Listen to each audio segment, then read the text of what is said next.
Welcome to Vendetta Sports Media. It's the daily show. It is April 23rd. And just for some quick housekeeping things, today's the NFL draft. Me and Jerry don't plan on talking too much about the draft today, but we do have a ton of draft coverage. 7 o'clock, Twitter Spaces on the Twitter. And I believe there's going to be a stream at 8 o'clock. So anyone that's, interested in draft coverage on draft day, that is Vendetta's plans. But for today on the Daily Show, me and Jerry plan on running through some NBA talk, and then we'll get into some Lamar and some contract stuff, and then we're going to end it off with some UFC talk since we're both big UFC fellas. But most importantly, Jerry, how you doing today? No complaints at all. It's a little rainy here, so it's nice and gray out, but moving apartments, a little bit tired at the moment, but always ready to talk some sports, especially with the exciting NBA action we've had recently, NFL stuff, big news with Lamar as we'll touch on. And this weekend's UFC card, nothing super special, but there's some big and exciting fights coming up over the next month or so. So excited for that. Definitely pumped for that. And we can start it off right away with the NBA talk and the NBA playoffs.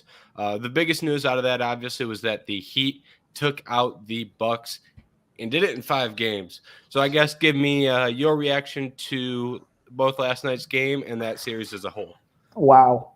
In one word, just that. But the Bucks were up about 18 or 12 at some point in the fourth quarter last night. The Heat come back. Jimmy Buckets is that dude in the playoffs. So very impressive shot by him to send it to overtime. He's just played incredibly. He's been the star of the entire postseason. I think he's the best player at the moment in terms of best playoff performances, maybe Booker, maybe KD. But he single-handedly kind of carried that team past the Bucks. I was interested to see what would have happened if Giannis had stayed healthy. But that's what happens with injuries, and that's what makes playoffs interesting is you played all these games in the regular season. One slight injury could cost you, and I think that did with the Bucks. But happy for the Heat. Very surprised that it was in 5. I kind of thought Heat would lose last night and then go and win it at home. Tomorrow? It would have been tomorrow, I believe. So, surprise. Yeah. What was your reaction to that one? Yeah, Trey's chiming in here. And a nice little compliment says you have more swag than Lamar. So, hell yeah. If only I got paid the same as Lamar to do anything. So for me, the Heat and the Bucks, first of all, like you said, Giannis getting injured, that obviously hurts them. And you don't know how hurt he was there when he went out and played when he returned. So that's obviously – and not to say he played bad, but he obviously didn't have, his best showing in those final couple games. Really didn't shoot well from the line either, which really hurt them down the stretch. So Giannis didn't have his best game. But with that being said, they were still in the position to win that series if Jimmy Butler didn't absolutely go off. And, the playoffs, it comes down to one of your best players getting hot or one of your top 3 options getting hot. And for Jimmy to go out there and get that hot with that Heat team that isn't that great, right? They didn't have a great season. Hero got hurt, so they're not even that deep right now. Don't have a ton of options, but Jimmy Butler went out there and is playing the best right now of anyone in the postseason. And that's what Jimmy does when he gets hot. If Jimmy gets hot, I don't want to play the Heat. That's no, not at all. Bare bones right there. So I was really impressed with the Heat in that series. The Bucks, I do think they deserve a little bit of slack because of the Giannis injury, but I also don't think they played great. I don't think Budenholzer really did a great job in that series, and there's a lot of talk about him potentially being fired. So I want to get your take on that. Do you think that should happen, or do you think they should give him? I don't think it's an easy question at all, but I do want to get your take on it. Yeah, I think I honestly think firing Budenholzer would be a little extreme. He was a coach of the year last year, 2 years ago, maybe. Won an NBA title with the Bucks. And they were the best team in basketball again this year.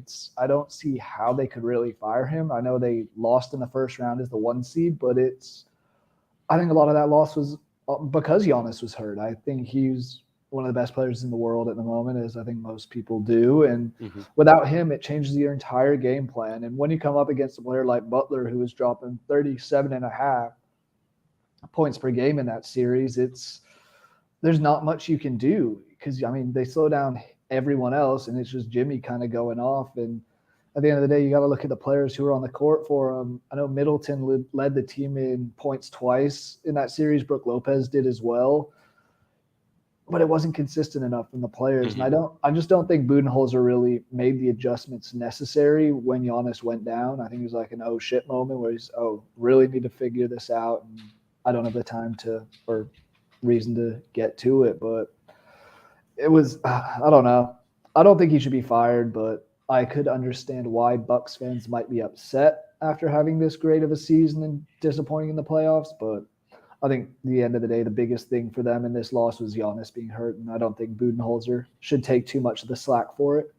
Yeah, I'm with you on that because, I mean, once you win a title with a team, unless that team has absolutely gone down the rails, right? Unless the culture is ruined and you've lost the locker room or something along those lines, unless something like that happens, I think it's very hard to fire a coach. But they had a successful year all year. They were the 1 seed for a reason, and that's because they won a lot of games. So I do think he can still coach that team, and he's proved he can coach them to a title. So I agree with your assessment of whether they should keep him or not. Yeah, it'd be. And my other thing is, like, if they were to fire him, I don't necessarily know who they would go in and bring in to really help out that much, or change too much. Yeah, I think that's not only, I think that can be said for a lot of sports, but I think the NBA is one where there's consistently, like, you fire this guy and then, all right, now who's better?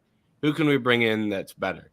A lot of times there isn't that option. I think the NBA is a prime example of a league that doesn't really have a ton of great coaches that you can just go get. Yeah, it's very much like there's 5 or 6 that are really solid coaches, and it's kind of everyone else. But talking of a coach who's impressed again in this series was Eric Spoelstra. I think he has now over 100 career playoff wins as a coach. He just finds ways to get it done. And you can never count out. I mean, I saw some of this on Twitter before the series started. As long as Jimmy Butler's playing in the playoffs and you have Eric Spoelstra as a coach, you can never count out a team like that. It doesn't matter who the rest of the team is. It's those two. And he's done it so many times before. He's had great teams. I think he has his 4 rings now, 3 or 4. Yeah. I want to say. So I don't know off the top of my head, but I think he's he had one. Coach. He had one before the LeBron years, and then added some, and they got him. They got back to the finals with him again, and unfortunately didn't win. But yeah, I'm with you. He's a great coach, and I think that's also why you don't see the Heat make a ton of moves. You didn't see the Heat really aggressively go after someone like Donovan Mitchell or someone like Kevin Durant. There were always rumors, just because I feel like those rumors are mostly fan circulated. But I feel like the ownership there knows, hey, we've got, we have Eric Spoelstra, we have Jimmy Butler. We don't need to go out and kind of risk anything too much. Yeah, and I want to say, as much as Jimmy impressed, is like, at least in the game last night, 2 other starters with 20-plus points. Kevin Love even got 15. So it's just he's finding a way, Spoelstra, to get all these players kind of clicking at the right time, motivating them to play with each other and play extremely well.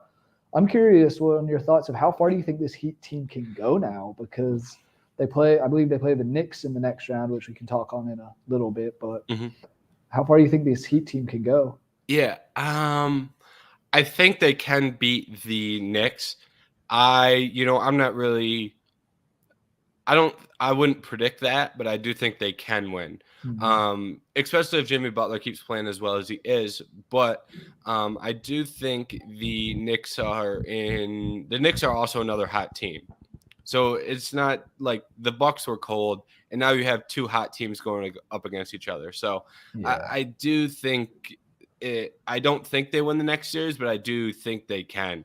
If I were to put a line like percentage-wise in my head, I'd probably lean Knicks maybe 60-65%, and then the rest falls on the Heat. So I don't think they're completely out of it, but I do think, I think they probably win a couple games, but I don't think they win the series. And then if they do win, I have a hard time seeing them beating a team like Boston. at this point, assuming Boston gets that far, obviously. But Yeah. I think that I don't want to say it's a safe assumption, but they're looking pretty good right now. What are your Yeah, thoughts on that? I'm honestly with you. I think I can see a way that they do beat the Knicks, but the way the Garden is rocking at the moment and giving them that home court momentum, and with the Knicks being the higher seed, so they have the home court advantage for this round. Hmm. I think it's very much an uphill battle. They need Jimmy to be dropping 40 a game in this one and having the role players help out. And I just think the Knicks might be too much, but I do see a way that they get by. Even if they do, I don't think they'd beat Boston or Philadelphia, assuming Boston beats Atlanta. But Yeah. I think it'd be one of the likely Yep. it'll be one of those two either way. So Yeah. Yeah. Exactly.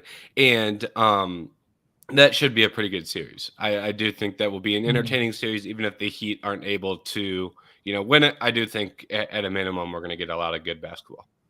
yeah, because I'm not Um, sure off the top of my head how their regular season matchups went, but could be a could be a close series, I would say. And I mean, at the end of the day, the Heat won their division, so it's not like mhm.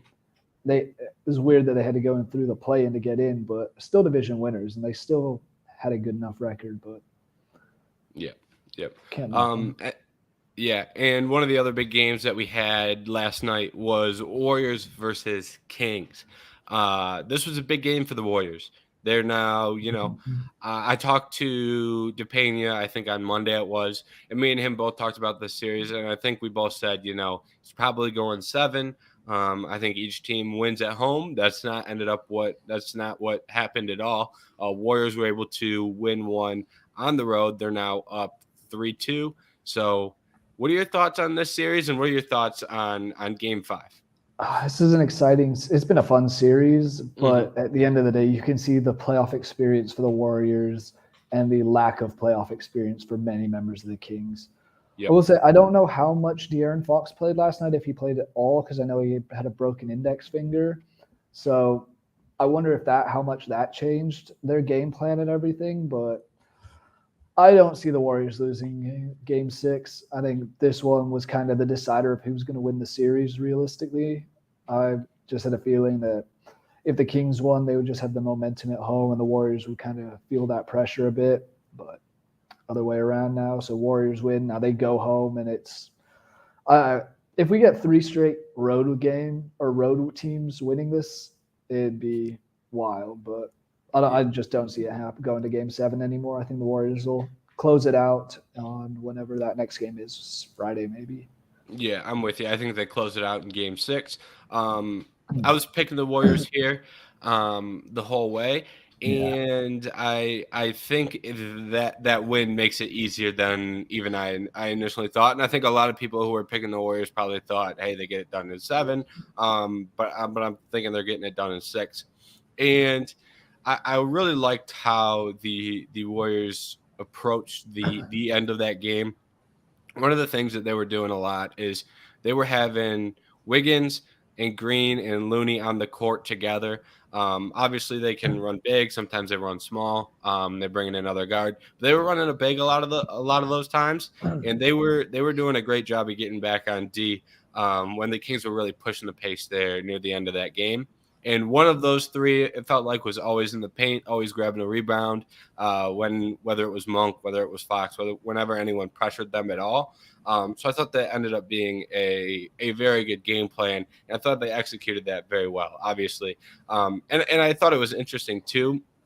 Another point in terms of closing out that game, I thought it was interesting how long or the way the Kings approached the last Warriors possession, where Curry basically dribbled out like the whole shot clock and then goes up and gets a layup and gets fouled, gets the and one, basically iced it there. Yeah. That was interesting in itself, and I think that also goes to your point about playoff experience. I think that was an example of the Warriors with a better coach team and the more experienced team, not only in the whole series, but I think that was definitely seen in Game 5. Absolutely. I mean, I don't know. I just like you said, you were in favor of the Warriors from the get go of this series. I was the same way. I just didn't think the Kings had the experience yet. It'd be interesting to see if they can make it back to the playoffs next year and not start another 16 seasons of missing it out. But I think they're a good team. It's just the Warriors are a better team. Yep. It's I'm kind with of you. and like as far as experience and that in the playoffs, that's another thing I'm looking at in the Lakers Grizzlies series is Mhm. very similar sort of thing. And plus LeBron's hooping at the moment, I think so. Yeah, that's exactly what I was going to bring up next. It wasn't like in terms of LeBron hooping, he's had a great series. And it was not the last game. Grizzlies got it back to 3-2. But there was the one game he had, I think, 22 and 20 rebounds or something. Jeez. Absolutely stupid. So LeBron has also played great. But the Grizzlies have got it back to 3-2 series here. Lakers are up, so I don't know about you, but I'm not really bullish on the idea of the Grizzlies winning two in a row and getting back on track here and winning this series. But I do think they have a better chance than the Kings. I will say that. Yeah, I agree with you there. I think at the end of the day, I think the Lakers are too good for the Grizzlies, or at least more the AD and LeBron, the way they're playing, and even Austin Reeves is really balling out at Hmm. the moment. So Yep. I think it's just a little too much for the Grizzlies. Continued saying it. I don't know why, but they're better without John Moran, it seems, Wow. at Okay. times. I mean, last year we saw Jaw was out and they went on a long unbeaten run, or long winning streak, I think. Or Hmm. this year, even they lost game one. Jaw was out game 2 and 3, I think, and they won the first one with Jaw out. I'm not sure. This Yeah. is one of the series I haven't paid super close attention to, just Hmm. because I feel it's felt inevitable that somehow the Lakers are going to get through, whether it's pretty or gritty. It's going to work out for them. Kind Yep. of just disappointed in like Dylan Brooks. He's the one who's been talking all that smack all season, then comes out down 3-1 and drops 8 points. He's had some bad games in this series. The one game where I think I don't know, I don't remember the exact number off the top of my head, but there was the one game he was like 1 for 13 and got ejected, and it's like, oh man, that's bad. And Oh yeah, like game 3 went 3 for 13 and was done after 19 minutes. that's not good. And like, not to say the Grizzlies need him to play well if they want to win Mhm. the series. He doesn't have to go out there. First of all, he shouldn't be shooting as much as he is, No. but he does need to go out there and be a solid role player, play good defense, be a high energy guy. That I don't think he's even done a great job of. And when you're not shooting well on top of that, oh man, that is bad stuff. Yeah, it's just nothing lining up. Like last night, 3 for 15. Jesus. He was the only Grizzlies starter that was a minus, and he was -7. Oh my goodness. Yeah, That's so I especially with like the way that the Grizzlies have been like I I don't know. Like I don't want to completely say oh they're done because I don't think they're completely done, mm, but I think I what you said earlier of I just feel like the Lakers are going to find a way to win this series. I feel like that is just about the same way I feel. Even if the Grizzlies make it close, I think somehow some way LeBron gets it done and the Lakers get it done and get out of here with a series yeah. win. Yeah, you can never doubt a team with LeBron in the playoffs. You've seen it way too many times for anyone to doubt him. Yep. But I mean, I guess the only other bright side for Memphis really last night, obviously get the win. Jaw dropped 31, but Desmond Bain dropping Great 33. That game. was a Yep. pretty solid performance. But Hmm. Yeah. I thought, and they have some role players that play really well. Tyus Jones has had some really good games, and there's bright yeah, spots on that roster. But I don't necessarily think that they are gonna get it done. And I think the same can be said for the Hawks, who game 6 tonight we've got Hawks Hornets. Celtics. That is at 8:30. That's the only game tonight. The NBA picked its spots well. Doesn't want to go head to head with the NFL draft, which I don't know if that's a big worry or if that was a big thought process in the decision. Actually, it wasn't as at all. Now that I think about it, since the series are already done, that's Yeah, why because there's I only think one game tonight. it was meant to be what Nuggets and who do we play? Timberwolves and then Yeah, Suns and Clippers as well, and maybe yeah, even that Philadelphia Nets series. So Yeah, so I'm just talking nonsense now that I thought about it for a split second. So only game Heat or Hawks and Celtics. What are your thoughts here? Do you think this is the one that I mean? Credit to the Hawks for drawing it out to 6. I wasn't really going to think they were going to get it to 6. Here we are. Do you think they get this game, or do you think this series is a wrap? I think the series is a wrap. Even if they do win this game, I think they used all of their last little bit of luck and hope in that last game in Game 5, especially with Trae Young hitting that long three at the end. But Mm-hmm. I don't know. I just think Boston's too good. With Milwaukee out of the East, I think they're my favorites to win the East, which don't necessarily want to see Boston in the finals again, but they're an entertaining team. They do it. They have good offense, good defense, kind of just all works. And I think they'll beat the Hawks relatively easily tonight. I know that it's in Atlanta, so that crowd will be up for it, but I think it'll be almost a double digits, if Yep. not double digit win. Yeah, I'm with you, and I do agree. I think they win the East. I don't think Philly really had. I think Philly is obviously a good team, but I don't think they have enough to get it done, and that will be more of a challenge, in my opinion, in comparison to whoever wins that Knicks and Heat series. So, Yeah, um, absolutely.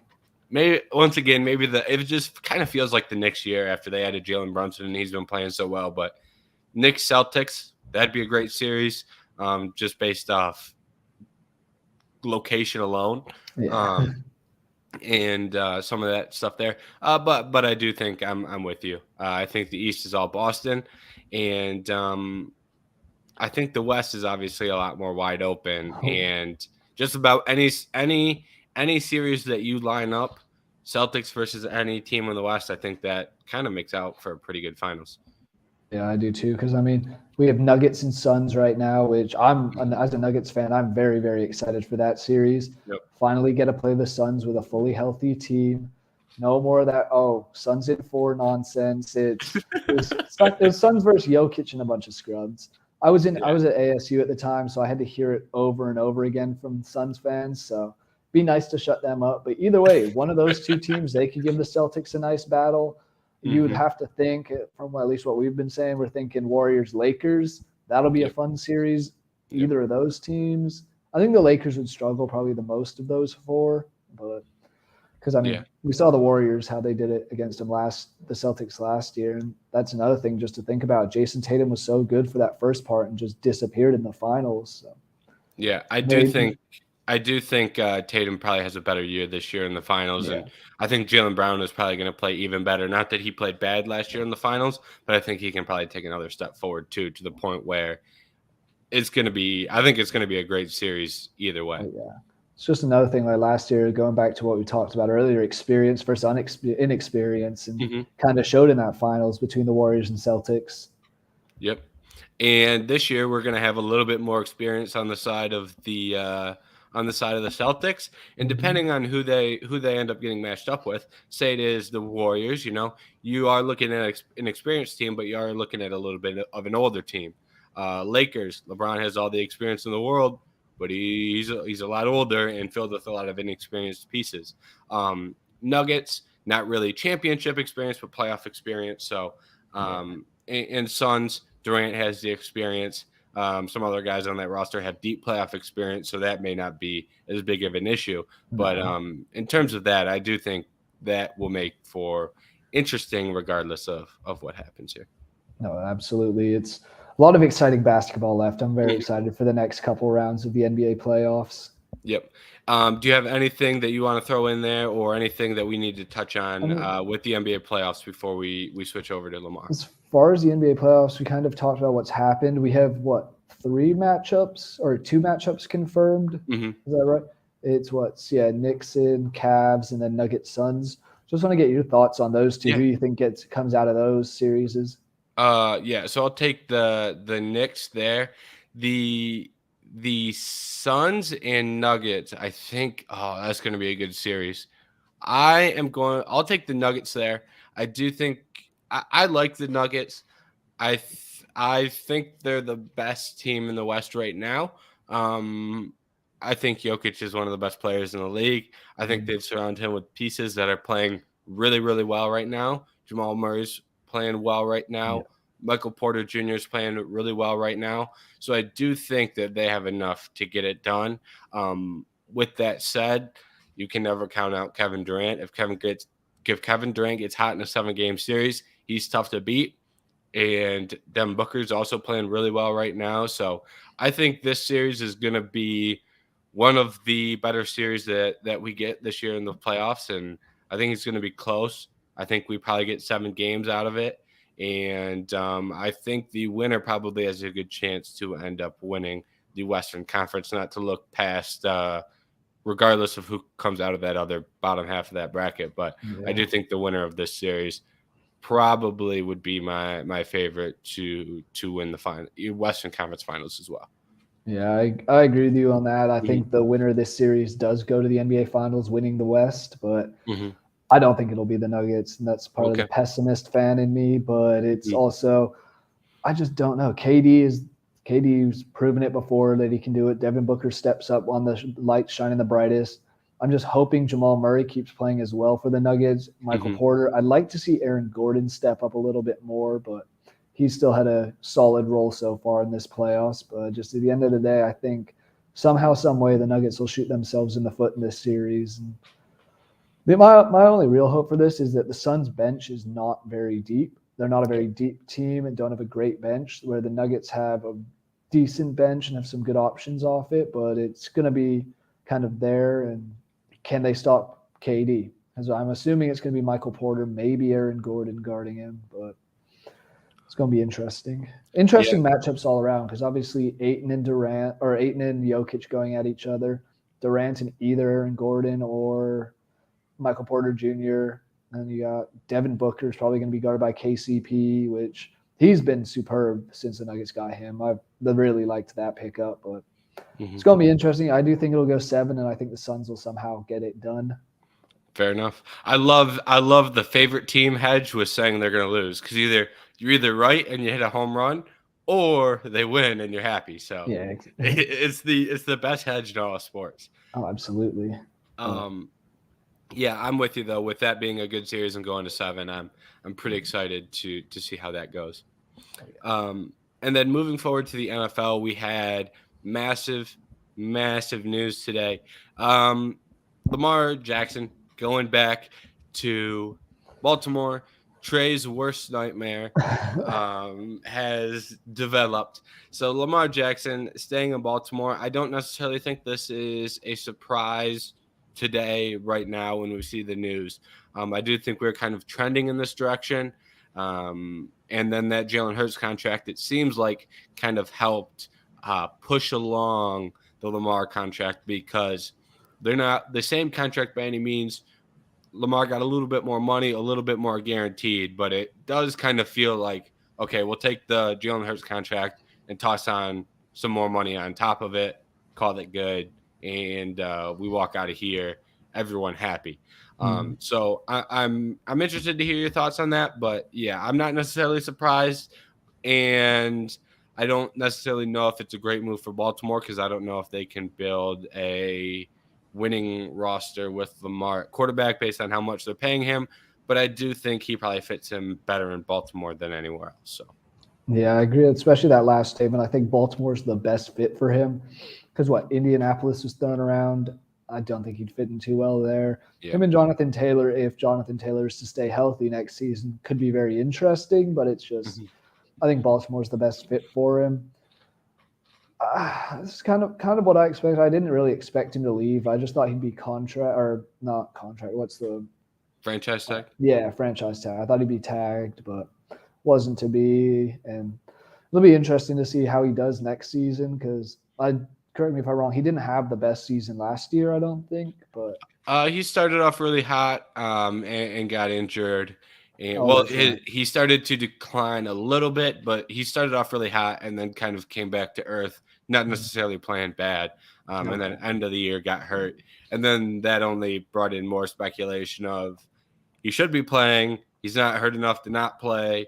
This is contract stuff. Why isn't he there in the playoffs supporting his teammates? Yeah. So I think my favorite thing out of this whole all these shenanigans is, it's done. Like, There's no more what team is Lamar playing for. There's no more debate. There's no more, it's kind of, I don't want to say gone, but at least it's been minimalized for Oh sure. yeah, absolutely. It was every other NFL news story was, oh, where's LeBron or where's Lamar going and where's Aaron Rodgers going? Hmm. We now Yeah. have both of those sorted. Yeah. And that's another one. What do you think of Aaron Yeah. Rodgers to the Jets? Yeah. I didn't even think about this, but I am glad you brought it up because I don't hate Aaron Rodgers to the Jets. I don't hate it for the Packers, and I don't hate it for the Jets. I think it makes sense on both sides. I think it was ready for Aaron Rodgers to move on. With that being said, I think the Jets gave up way too much. If you're looking at the Packers had no leverage. And I know people were saying the Jets also had no leverage, but I think they had more than the Packers. Because if you're the Packers, you either get to see him walk for nothing or you trade him. And the Jets could have easily said, if they keep turning deals down, then it gets to the point where the Packers pretty much eventually have to trade him. And his contract, it helps them a lot to get that contract off the books too. So I think the Jets had all of the leverage, and then I think got a very bad like that package is not great. You trade up, which I don't necessarily hate for the Jets. I don't think it's the way the draft looks right now. I don't think that's going to, for the Jets, play a massive factor unless there is a big trade. Because I think the Jets go O-line, and I don't think the Packers take O-line at 13, and I don't think New England takes O-line at 14. So I think they get the same player they would have gotten. But you're giving up a 2 this year and a 2 next year that can become a first. I think that's just too much because It was if was it a total of 4 picks, right? yeah, there was another pick in there too, a late rounder. But the second rounder becomes a first rounder if he plays 65% of the snaps, which I think is interesting because if he doesn't play 65% of the snaps, it was a failure. The trade was a failure, and then you give up 2 twos for a failure.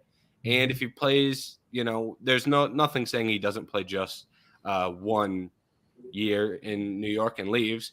So you could be in a position next year where Aaron Rodgers retires and you don't have a first round pick. Now you don't have a quarterback, a pick, and now you're really screwed. And you're looking at next year's free agent class of Tannehill, Cousins, and that's not a great spot to be in either. So little ranty there, but I don't hate the move in itself, but I hate the package that the Jets had to give up. If I were a Jets fan, I would not be very happy. Yeah, this sounds like a typical New York Jets absolute mess up, and where I don't think it will be because I think Rodgers will be fine. I think he'll fit in. They have a good receiving core. Brees Hall, if when he gets back healthy, he's great as he showed in the first half of last season. But if it does go all poorly for Aaron Rodgers, then the Jets are in serious trouble for another 4 or 5 years, I'd say. Yeah, I think the biggest question is how many years does Aaron Rodgers have left in the tank? If you get 4 out of him, and he plays into his 40s, you're happy. But I don't necessarily think that is gonna be the reality here. I think if you get 2, you're pretty lucky. Yeah, the other, and I mean, do you have anything else on that one? Or I was gonna bring up another NFL topic that I saw recently that kind of surprised me. Yeah, the only thing I'll add on the end of that is I'm surprised that the Jets didn't send a wide receiver to the Packers. I thought there was going to be a wide receiver involved in that trade, whether it was Mims or Corey Davis. I thought that'd be part of the package. So I was a little surprised that wasn't part of the deal. And I think that may kind of show the Packers cards a little bit of what their plan is in terms of adding receiver in this year's draft. So I'll add that there at the end. Yeah, I mean, one other thing on this. Do you think it makes him a Super Bowl contender? No, because I don't think they're better than Bills, Bengals, or Chiefs, just off the top of my head. So, and I'm sure if I were to take a longer second to think, I could probably come up with a couple better teams in the AFC. So I don't even think they're the favorite to win the AFC. Yeah. So I don't think it makes them a contender. How about a Super Bowl contender? How about you? No, I'm with you. I think there's still better teams in the AFC and even the NFC. So I don't think it changes too much. Maybe they'll finally end their playoff drought, which I would honestly think like to see that. That'd be cool, and it Yep. especially sorry Yeah, because of all the oh no. I will say, while you're taking that swing there, they're going to be fighting for a wild card because I don't Yeah, even think they have a chance to win that division, which they do have a shot at. But yeah, I think they they're might fighting even for a wild they card. might finish third in that division, even Mm-hmm. Yep. behind Bills and Dolphins. And Yep. but oh yeah, if the Jets make the playoffs, then the Broncos would have the longest drought in NFL at the moment for playoffs. And I'm not a Broncos fan. It's the only Denver team I don't support. So Ooh. I would love the trash talk sending out that I would send to my friends' ways if the Broncos end up being the longest droughted playoff team in the NFL. So Who's I kind of just assumed you were a Denver fan because I knew you were a Nuggets fan. So I know you're not a massive NFL guy, at least as much as some other sports. But do you have a team? yeah, I'm a 49ers fan. I was Gosh. named after Jerry Rice. My grandma was from San Francisco, so it's kind of the team I grew up with and just kind of, yeah, go and support them and stuck with them since. It's paid off a decent amount. Had a couple Super Bowl performances, but or appearances. Didn't end well, but Much better than the Broncos. yeah, definitely better than the Broncos. But the other one I want to talk about is the Commanders declining Chase Young, his fifth-year option. What do you think of that? Because I was surprised when I saw that news. Yeah. Yep, me too. Me too. I was very surprised that and it doesn't really make sense to me either. Like I don't get the downside. I never get the downside of not giving a guy the 5th-year option. Like, Yeah. and especially in the case of, well, I guess there are some circumstances where a guy really, really plays bad, and you just want to cut your ties with them.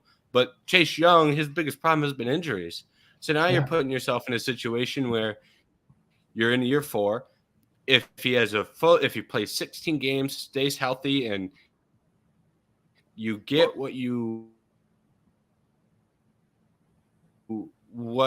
get Oh, I don't know if it's my end or your. the Yeah. peak Chase Young, you're now in a position where now you. Okay. I think my Wi-Fi bugged out there for a second. But you're just putting yourself in a sticky situation for year 2 and or in 2 years when you could have him for 2, and instead you get to make the decision a year sooner, which I think it's better to kick it down the road most of the time. Yeah, and I mean, you mentioned his injury issues. He played 15 games his rookie season and has played 12 games the last 2 years total. So it's definitely, he's a very, very good player, I would say, and he has the skill. It's just that injury question of can he stay healthy? I can't remember what his injury was last year, but it was serious enough to keep him out for 14 of the 17 games. So did he have an ACL or something recently? Yeah. Or? I don't know if the ACL was last year, but I do know there was an ACL in there somewhere. I don't remember the exact injury off the top of my head either, but I'm pretty sure there was an ACL in there, whether it was last year or the year before. He's got one ACL tear under his belt, I'm pretty sure, which not great. Absolutely not.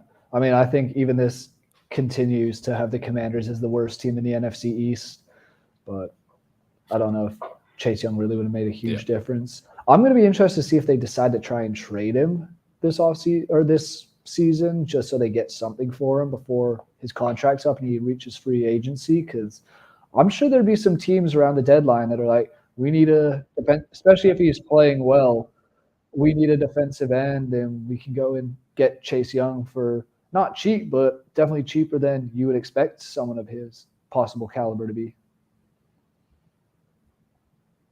Yeah. As far as the trade goes, if they're looking to trade him, I think there's going to be a lot of takers, and it could happen today, tomorrow, the day after. In the draft, I don't know if it's going to be a first-round pick.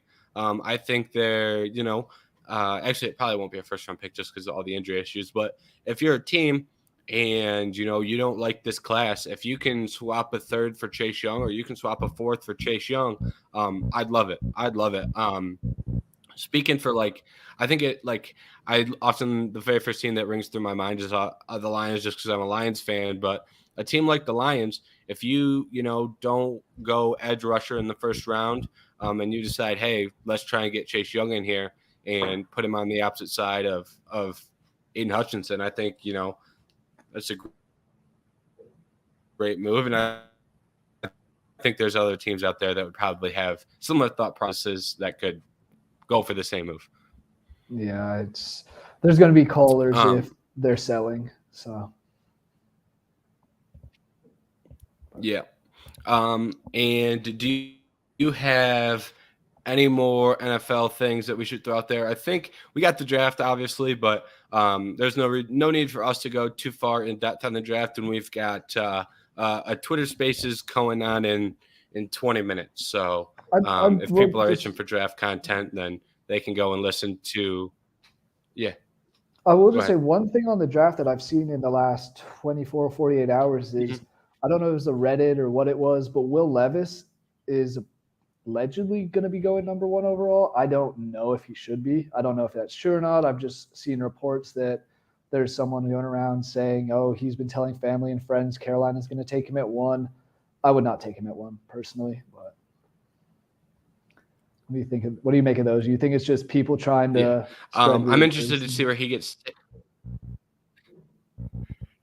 Yeah, I do think we have some rumor spreading going on. I don't necessarily. I think Bryce Young still goes first overall. I think Carolina is pretty set on that. I do think there's some potential of Levis at 2. Once again, I wouldn't take him at 2. I'm with you on that. But I do think there's some real smoke there with Levis at 2, where if the Texans don't want Stroud, then maybe they go Levis. That's the type of thing where it's, that is a potential option, but not something that I would ever advocate for or think is a good idea.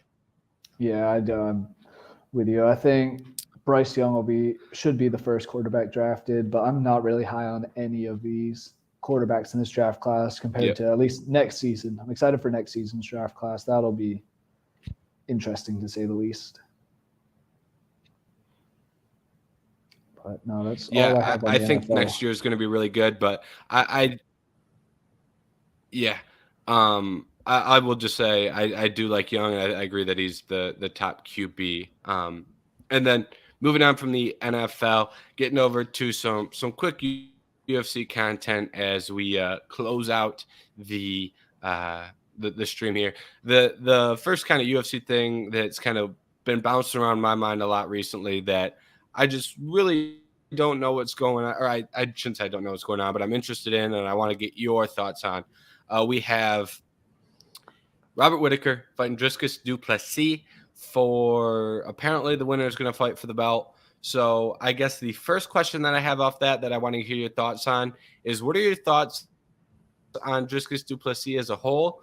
I know Anthony and I have both. I think we were on after his fight against Derek Brunson on the Daily Show, and neither of us were very think this fight with Whittaker looks.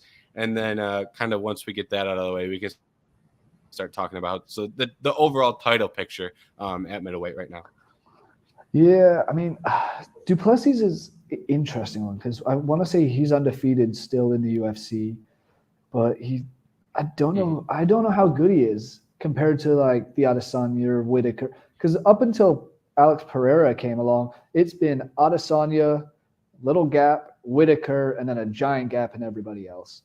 So this will be this will be his first real, true big test, I would say, and I'm excited to see it because he's talking the talk. Let's see if he can walk the walk. He did, but I don't know, because he was meant to fight Brunson, wasn't he? Or he did fight? Yeah, he beat Brunson. He did beat Brunson. And then after that, like that fight, I thought, I don't think he's that good. I don't know how he continues to win fights. I think he's sloppy. I think he gets hit too much. And, I don't really rate Till and Brunson as wins, but here we are. He's the highest ranked guy at middleweight who hasn't lost to Adesanya. So now he finds himself in a big opportunity against Whittaker, and I don't want him to win because I don't really think he's that good. So I think it'd be crazy if he beat Whittaker. But also, if he beats Whittaker, we now have like a new guy at middleweight that can kind of make the division interesting.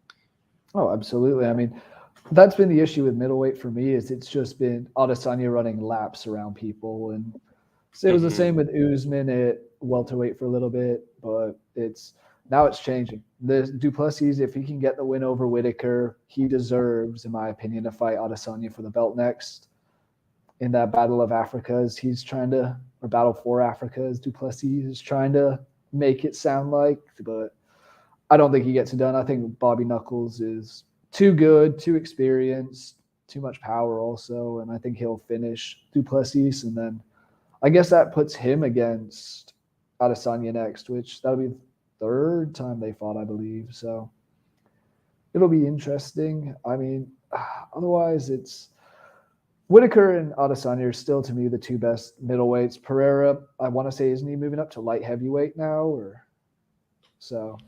Yeah, yeah. Pereira's going up to light heavyweight. Yeah, I mean, Um, the other one coming into middleweight is possibly Hamzat. I don't know what's happening with him, but he could be an interesting one to affect that title picture.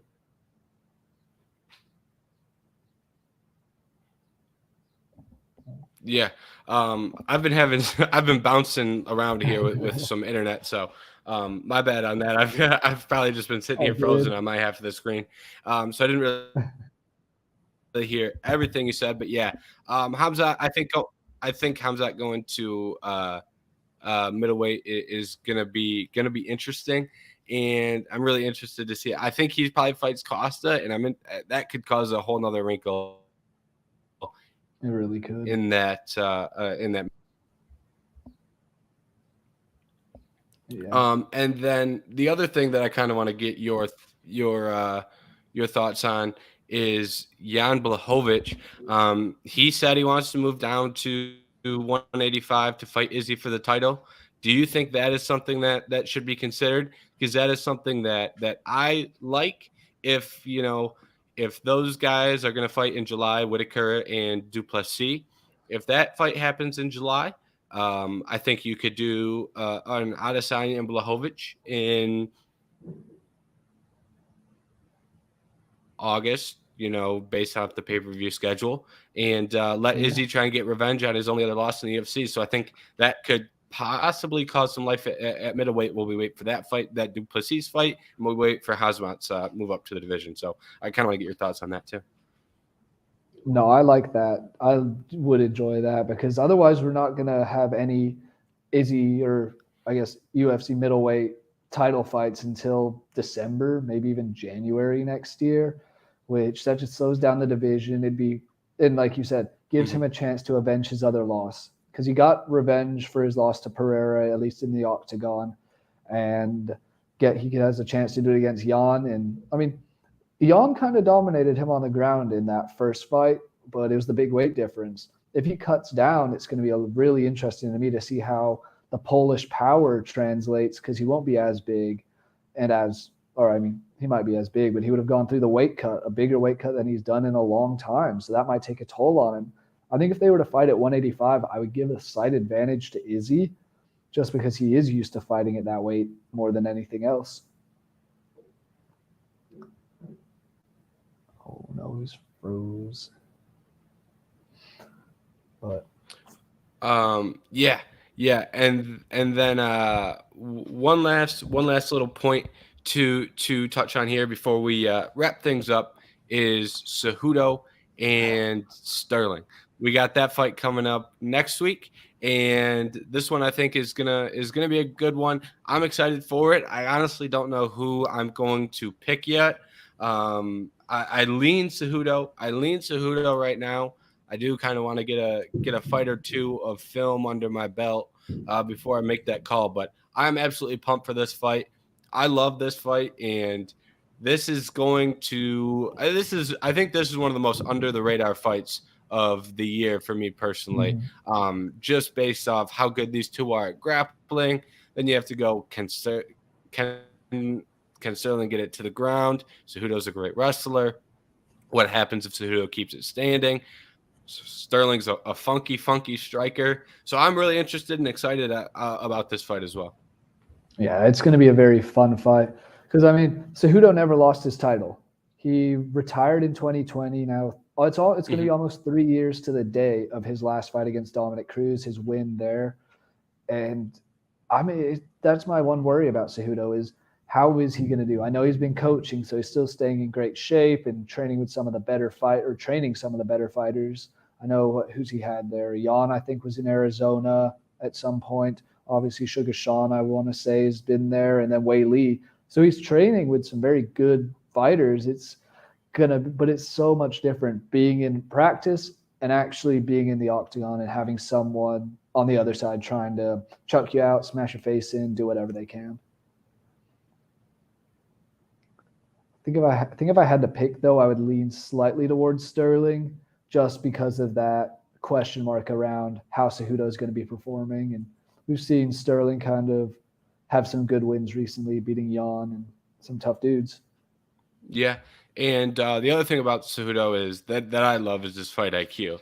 I Yeah. think he's able to do mentally. He's able to come in with a good game plan, follow the plan, and make some big time adjustments, which I think is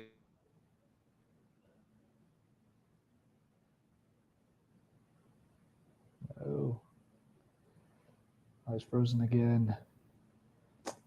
Tough times. But I guess I'll keep talking. Oh no, James, what happened? But Sterling, last fight, beat TJ Dillashaw and sent him into retirement. Can he do it again? That's one of my thoughts as well. Oh, no. Oh, there he is. He's back. hey, all right, all There right. we go. My internet for the last like 10 minutes has been absolutely trash. So I've been like coming in and out and like tuning into like half the things he said and getting half of it and then being like, oh, here's what I think. Hopefully he didn't ask me a question or anything because I didn't hear it. But yeah, I was just saying that Cejudo has great fight IQ and not even just like possibly the best in the sport.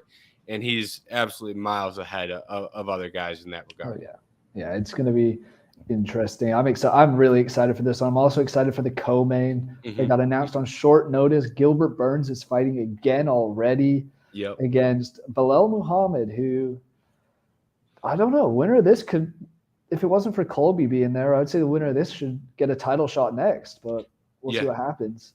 Yeah. And maybe First of all, for the only thing that I have on, or not the only thing, but like first and foremost, Gilbert Burns fighting on back-to-back pay-per-views is something that few guys do, and doing it in the co-main for each. I absolutely love that. I love that. So I and Bilal, they're both stepping in on short notice too. So credit to Bilal as well. I don't want to take his shine away, but back-to-back pay-per-views at the highest level of the sport is something that not many people do. yeah, and I mean, obviously it was Masvidal in the first one or the last pay per view, which was 288. No, 287. It Yes. was Yeah. Yeah. 287 was where he fought Jorge Masvidal, who hasn't been the same in the last few years. Said he was retired. We'll see if he actually stays retired, but I'm excited for this one. Bilal has looked very good in a lot of his fights, even if he is kind of touted as that boring fighter. He goes to decisions, but a win's a win. Doesn't Yep. matter how you get it, as long as you have that one more win on your resume instead of a loss, you keep moving in the right direction. But who do you like in this one? Ah, I'm probably gonna go Gilbert. And I go Gilbert because of his jujitsu. I like Bilal Muhammad, and I think if we see grappling in this fight, I think Burns. Well, first of all, I think Burns's jujitsu can negate the grappling. So I think Bilal may not look to grapple as much because of the threat of Burns's jujitsu. And then from there on the feet, I think Burns has some holes, but I do think he's been making a lot of improvements with his hands. At a minimum, he hits very, very hard. His size and his like ability to land a shot are not equal. He looks small and hits hard. So I'll take Gilbert. Who do you have right now? I'm on the same page. I'm thinking Gilbert gets it done. I think he's just a little more experienced and he's fought these top guys before. But Mhm. Bilal hasn't lost in a long, long time. So Yep. it'll be interesting to see how he shows up when I want to say this is his first pay-per-view co-main. Could be wrong on that, but It feels like it is at least. So He was on the prelims last time. He was on the prelims against Sean Brady, I'm pretty sure. okay, exactly that. Then it's the lights are going to be brightest. The crowd's going to be into it. Is he going to be able to feed off the energy? I would think the crowd might be a little bit more behind Gilbert just because he seemed to be a longer fighter or better well-known fighter, more experienced, more successful to an extent, fighting for the title. But nothing against Muhammad. I think I can see ways he wins. I just think Burns gets it done. Yep, I agree with that. The very last thing you said is exactly how I look at it. I can see him win, but I'm going to pick Burns. And I think the winner should fight for the title. Whether that be, I could care less whether it's Colby or if Colby gets the next one, and then the winner of this gets the one after that. Whether Leon wins or Colby wins, I'm fine with that, and I'd be fine with one of them hopping Colby too. If I don't hate the Colby title shot, but I also really love rewarding the guys who stepped in on 3 weeks' notice to fill in a co-main and also accepted to do it over 5 rounds. I'm pretty sure this is going to be a 5-round co-main for the case of Burns, doing it back-to-back months. So I think the winner of this should get rewarded. And I think the sneaky fight here that I'd be very interested in is Burns and Colby. I think if Colby is able to beat Leon, I'm not saying he does. I honestly don't know who I pick in that fight because I like Leon and I think he can win that fight. I don't think it's as simple as Colby takes him down. But if Colby wins and Gilbert wins and the stars align, I think that is going to be a very fun fight. Yeah, it will be. That's just 2 high energy guys going at it, and that will be a blast of a fight if it does happen. I mean, I'm pulling for Leon, the English heritage, so got to go with him there. But I'm just curious, like, do they have a date or anything for that fight? I know it's not even confirmed, but are they looking like this summer? Or is it going to be later in the year? Yeah, so the first rumor was they wanted to do 2 pay-per-views in July and have one of them be in England. Yeah. So they've got a card that's going to be in England, and they wanted Leon to headline it and have it be a pay-per-view. Now they're looking at having that card in July in England still, but they want it to be a fight night, and it looks like Aspinall is going to headline. There's been a lot of talks as Marcin Tybura as the opponent. And I don't, outside of that, once they kind of decided it wasn't going to be Leon in July, no update. Leon said he wanted to do Abu Dhabi. That'll be in October. I don't think that happens either because I think we're going to get an Islam versus I think we're going to get an Islam title fight for that card with the Hamzat co-main. So I don't think it happens on that card. So I don't really know. Maybe they go November instead. So I don't really think they have much of a date settled down for that. Yeah, that's fair. I was just more curious than anything. There was one other guy I wanted to talk to you about who won this past weekend in Sergey Pavlovich. Completely messed that up. Pavlovich. There we go. There's the words I'm looking for. But do you think he deserves a title shot now? Because I know they're setting it up for John and Stipe, which would be a hell of a fight. But if it doesn't happen until maybe like next year, because it looked like that was another one that was going to be June or July, and then it got pushed to October. And now it's like indefinite. Do you think he could step in and fight either of them, or fight John for the belt? I think his next fight needs to be for the title. Period. I do think we do Jones versus Stipe first, and then we can go to Sergey. That timeline for that Jones and Stipe fight, though, could present issues. It really could. That one was supposed to be July. Now it's not going to be July. And we've got a bunch of dudes looking to fight in the same time frame, it looks like, whether it be Islam and Leon both want October. We hear end of summer a lot. That's when Connor said that Chandler fight's going to happen before the end of summer. And you're looking at all these fights that need to happen soon, and you simply don't have that many months for that many pay-per-views. So we've got more fights and pay-per-view headliners that need to happen than we do fights months left on the calendar in 2023. So that could I think that one would take precedent over most of the fights in terms of if we can get both these guys in there in August, done. Like, but I do think figuring out who the next pay-per-view headliner will kind of be telling, because August is the next one, and then then we need one for September, and then we got the Abu Dhabi card. So I think that'll be a little ramble here in dating, and you really these the dating rambles can get a little wild because one decision will mess them all up and mess up the whole chain. But in short, this Jones versus Stipe fight is getting messy, but I do think Sergey should fight the winner. Actually, they both may retire after that fight. So maybe he doesn't even fight the winner. Maybe he's fighting for a vacant belt. But I think he's fighting for a belt, to answer your original question. No, yeah, I agree. I think he deserves it. 6 straight first-round knockouts. Dude is a monster. I'm just throwing this one out. I just want just a couple words on it. But say Stipe and John do both retire. What kind of world would it have to be for Sergey to fight a returning Francis Ngannou for the vacant belt? First of all, I think it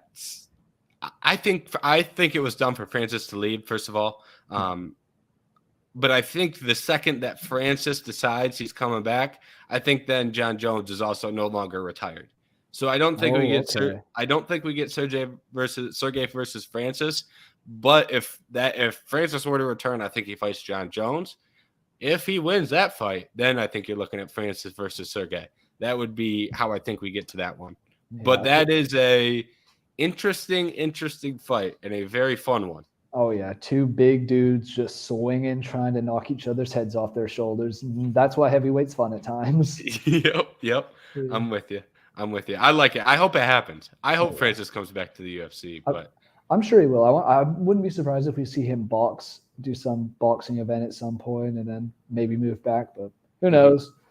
I think my prediction for Francis is I think he loses I think he boxes somebody very good at boxing, loses, goes back into free agency with no more boxing on the table, and then gets an offer from the UFC that is better than anything that one PFL or Bellator can give him, and he ends up coming back. So that's my little prediction.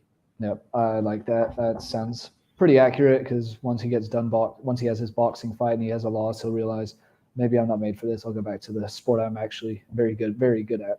Yep. So, Jerry, we're at an hour, and I know you've got places to be. So I say we end it off here. First of all, very good talking to you, and I appreciate talking to you. And second of all, everyone, make sure you go tune into the Draft Stuff Twitter Spaces 7:00 and stream for the draft at 8. But Jerry, had a good time talking to you. Oh yeah, as always, James. I will talk to you later, and thank you guys for watching. We'll see you next week for sure. Yep, we'll see you.